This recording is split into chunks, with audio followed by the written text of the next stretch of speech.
Hello and welcome to Voices of Parenting podcast. I am so glad you're here. My name is Mussi. I am an advanced nurtured heart approach trainer.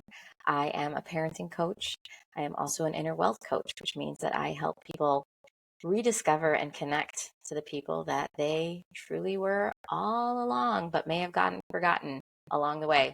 So to find out more about me and what I offer, you can check out mussydiskin.com. I would love to connect and I would love to hear your feedback. Reach out to energizinghearts@gmail.com. Thank you for being here, and I hope you enjoyed today's episode.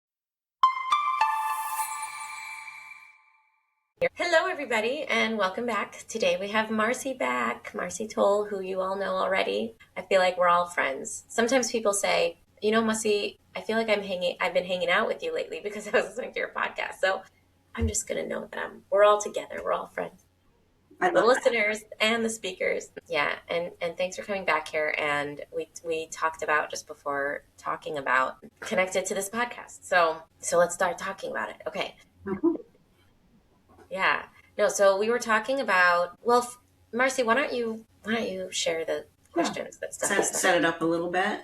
Yeah. So on a recent trainer call, our colleague and friend Freddie Mendoza, who also is everyone's friend because he's been on your podcast a number of times, he was leading the call and he asked a 3-part question that really resonated with me and have been hanging out with for the last week or so. The first part was, think about a recent time when you felt like you really were able to uphold all 3 stands at the same time. The second part was, what was it inside of you? What was going on inside of you at that moment that made that possible? And then the third part was, how can you cultivate more of that in yourself and in our community? So I really loved the question, and I'll stop there and then let you ask if that's what you want to do or whatever. Yeah, I almost want to answer it. Like, I almost feel like let's answer it, both of us, and talk about the answers. Sure. It's such a powerful thing to ask about, and it's so beautifully forward, Mm-hmm.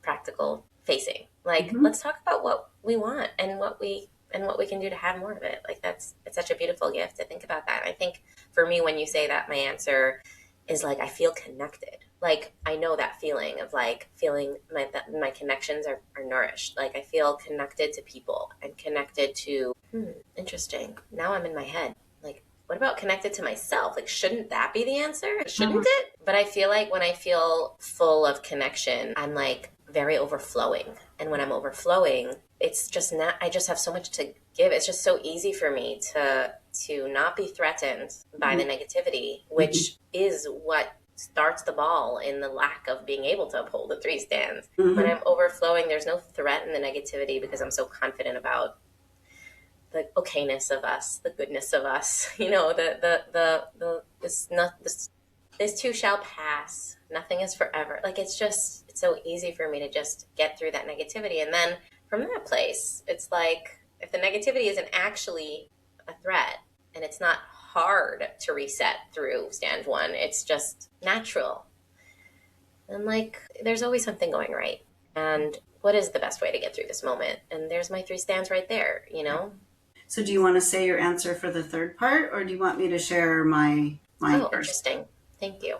What do I want more of? What can I do? Yeah, connecting to like, I think it requires for me more than just like, it's not like putting people on my schedule necessarily. It's about leading, because I can have people on my schedule and still not feel connected after a day if I'm just like showing up. And we talked even a little bit about that before this call.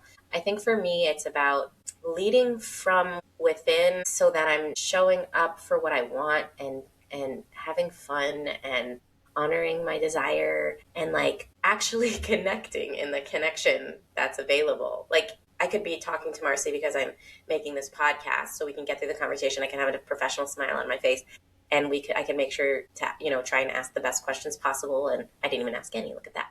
But, you know, try and ask the best questions possible and have a good conversation, and then goodbye, Marcie, and like feel disconnected. Or there's like an opportunity here. There's a like-minded, beautiful-hearted woman of greatness in my right here, available to me. Can I like bring myself here? Can I be here with you? Can I? And that's what feels like connection. Yeah. And so I think when I lead whatever I do, it's not even about what I do. When I'm part of it, I remember a therapist telling me, like, pause and taste the food that you're eating, and like move it around your mouth, like eat with intention, eat mindfully, feel the flavors, feel the texture, swallow, feel the feeling of swallowing, like become mindful of life itself. And then we're connected and we feel connected. And I think that has this feels like the piece that was missing in my original answer, where I was like, wait, what about connection with myself? Like, I know it's connection with others. It's when I'm mindfully present in the connection that I can receive that connected feeling. It's not really about having people in around or that I'm talking to. It's bringing myself to the table. So Beautiful. how can I do that? Yeah. Pause, listen to myself, find myself, breathe, bring myself, ask myself, like bring myself here. Yeah. Mindfulness. Yeah. That your answer and mine are remarkably close to each other. My answer about that moment was I felt really calm and centered and really present to what is it that I do want. And yes, there's actually a whole lot of it right here. Instead of getting pulled away to the, oh my gosh, but what about if this and that, and that the fear and the worry and the insecurity, by just being really present to notice everything that was right there in front of me. And then also for myself, how do I make more of that? It is connection. I think of all of the wonderful trainer friends who, like, it doesn't have to be on my schedule. I could just send a text or call, hey, do you have a few minutes to talk about something? Or whether it's checking in on the trainer group on the Facebook page or the community group on the Facebook page, listening to your podcast. It's staying in community with people who are like-minded and heart-centered, because that's not typical in our day-to-day, at least not mine. I think for most people it's not, right? We have to be really intentional about seeking out community. I remember when I first learned Nurtured Heart, I thought, what are people going to think when they hear me talking to my kids like this? They're going to think I'm such a weirdo. What are they going to think when I start talking to them like this? They're going to think I'm a super weirdo, but I do it anyway. And part of what makes me able to do it, I know people like you who also do it. I'm wondering, like, this is a challenge. Let's see where this podcast goes. Like, whoever's listening to this, if you're on my community WhatsApp chat, which I know a lot of you are, like, what if we post, like, what if I'm challenging you? What if you posted on the chat, like, hey, maybe I'm struggling, maybe I'm not struggling. Maybe I just want some nurtured heart connection. Like, anybody up for a phone call? Like, PM me if you're up for a phone call. I had a beautiful connection on the Facebook group, on the Nurtured Heart Facebook group, where someone posted that they went up for a phone call, and I reached out.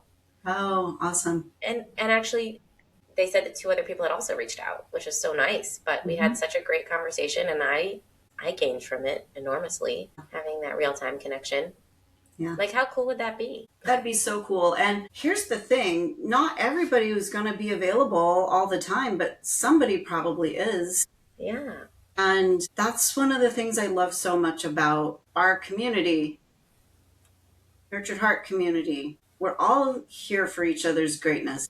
Yeah. Love it. There's like a, is it called White Flag or something? There's an app. There's an app for accountability or like mental health.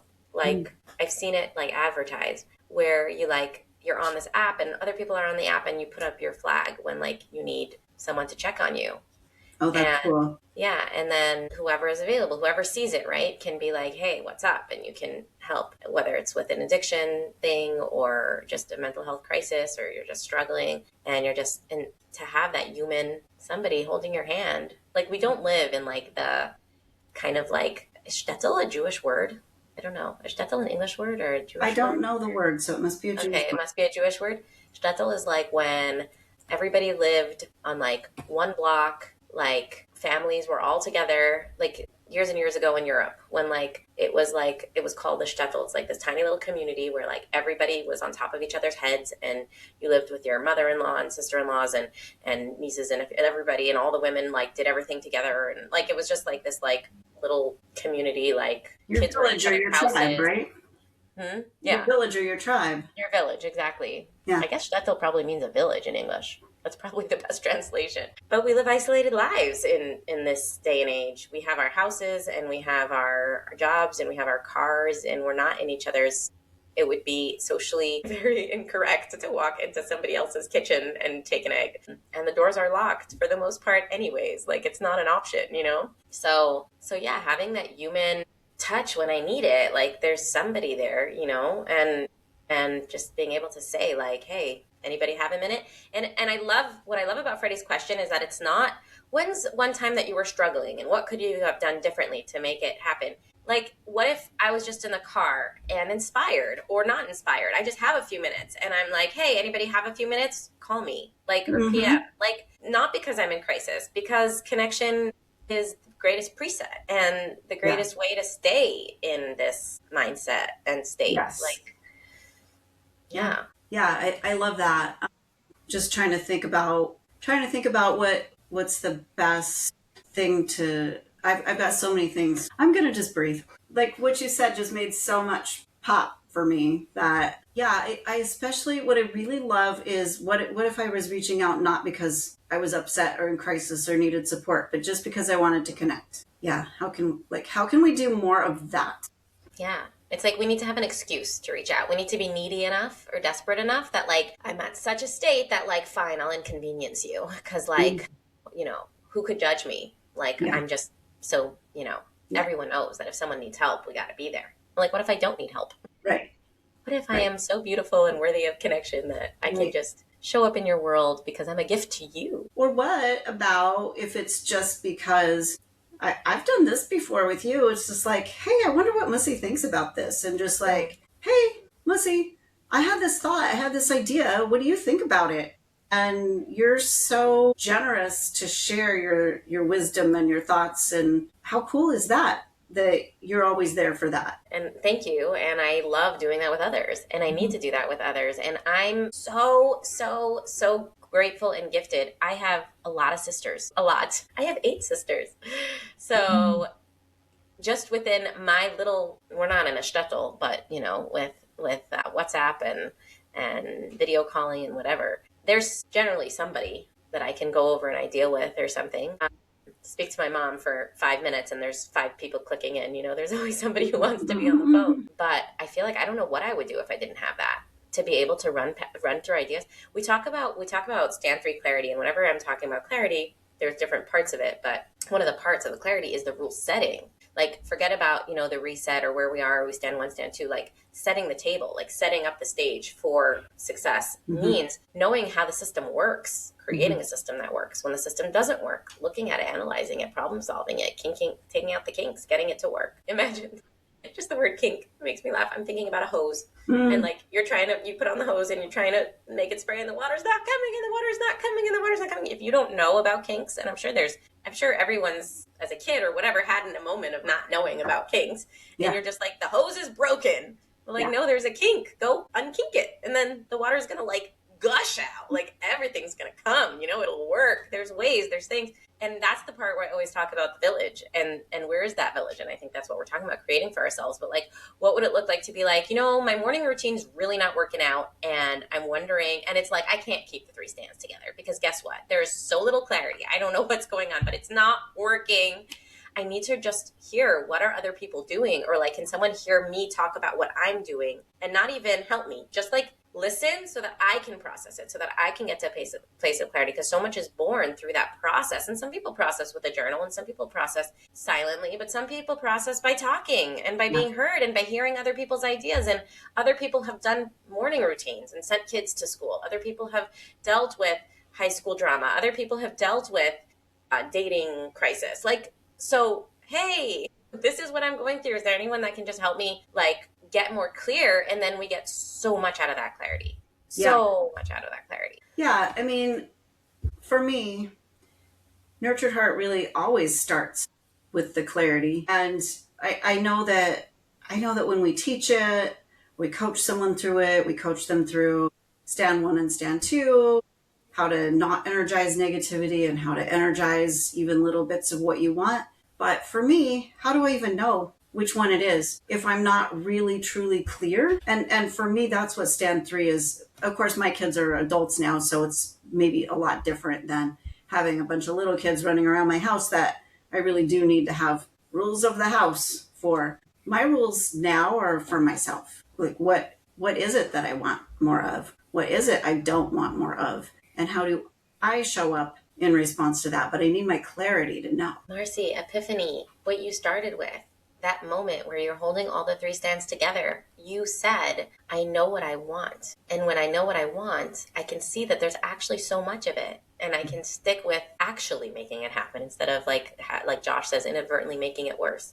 Yeah. What I am appreciating about what you're sharing is the honest, vulnerable humanity of it. Because, I think it's easy to look at you from the outside and listen to your podcast and the things you write. And it's like, oh my gosh, Mussi's such a ninja, She just has it all together. Yeah. And then here you are going, no, I struggle this way sometimes and that way, and we all do.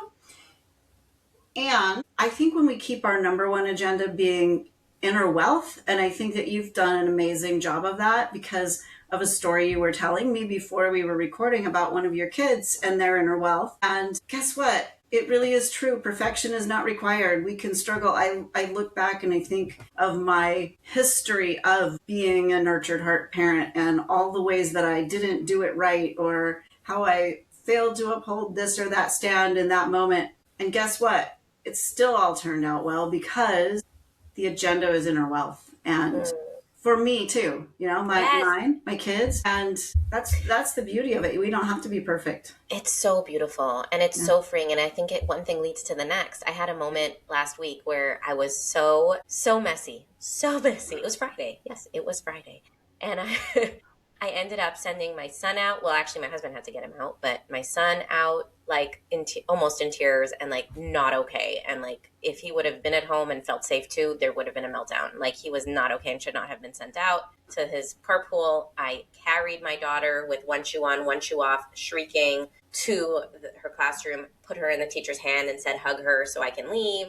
Like and the thing is that we have a lot of tools in this home. We have a lot of connection in this home. We have a lot of ways to not have to resort to that kind of moment because we can, my daughter, let's say, like there's someone to talk to. We could work out whatever she's feeling and get to a place where we can be on the same page and teammates about it. Like there was no reason for her to be that escalated going to school. There could have been ways to save it. And I just was like, I'm not saving it. I'm not being the one to do it. No inner wealth this morning. But I want to say that to your point, nurtured heart for me too.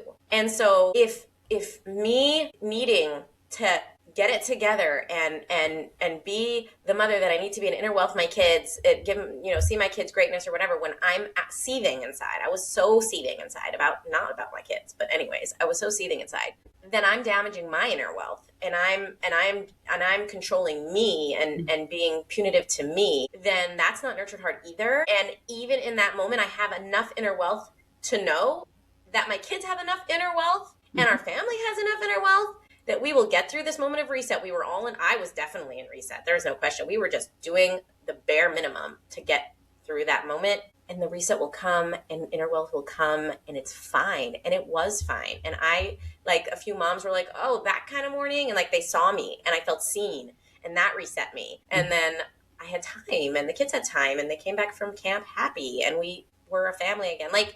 So I love that I don't need to fix those moments and that those moments don't need to be anything at all. They just happen. Well, I actually think those moments are a victory, really, because sometimes the truth is that's really all we've got in that moment is to just rescue ourselves, get ourselves out of it as gracefully as we can, and then just take the space that we need. And to me, that is a victory. It's almost stand two in my all I could do for anybody else was just try not to energize too much negativity and be really clear that I got to reset. And then, oh, guess what?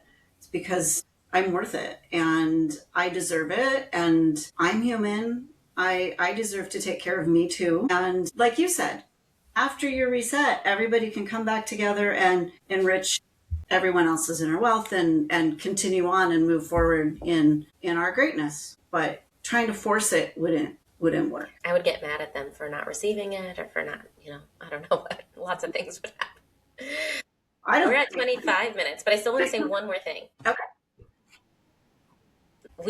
There's a book about animal moms and babies. I don't know if you've seen it, but it's like some titled something hysterical, like I don't know, if you thought you were a bad mom, read this or something like that. Mhm. Because like all of these awful things that in the animal kingdom, like in the animal world, what animals do to their babies, like eat their young or leave their young or abandon their young or like all these things. And like if bet you haven't done that to your kids, so you're It's a pretty not a good mom. children's book, it sounds like. No, it's for moms. Okay. It's a mom only book.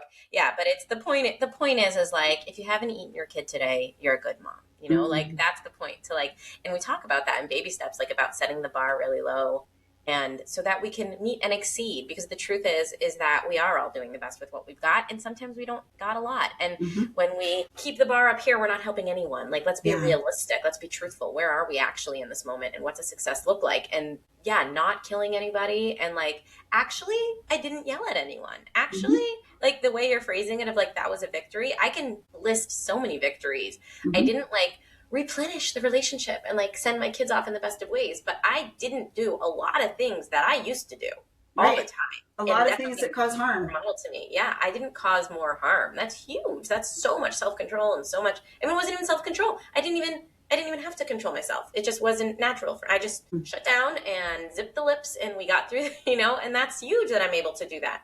So Mm-hmm. I love that. That's what I Mm-hmm. wanted to say. If you haven't eaten your young today, you're a good mom. I love it too. Okay, Marcie, how can people find you if they'd like to? Where are you in the world and what do you offer? My website is dragonfirecoaching.com. My email is Marcie, Marcie, at dragonfirecoaching.com. And I'd love to hear from you. I'm also on Facebook and a little bit on LinkedIn. So wherever people like to connect, I am always up for connecting. Yeah, she is, and she's awesome. And if we didn't say it out loud during the recording, that like we have different expertise in that. My kids are young, and Marcy's kids are adults, and so for those of you with older kids, she's been through it all.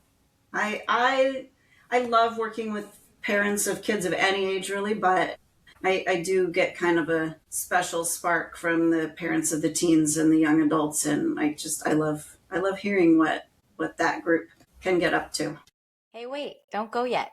Take a minute to find the beautiful quality that you have that you appreciate about yourself.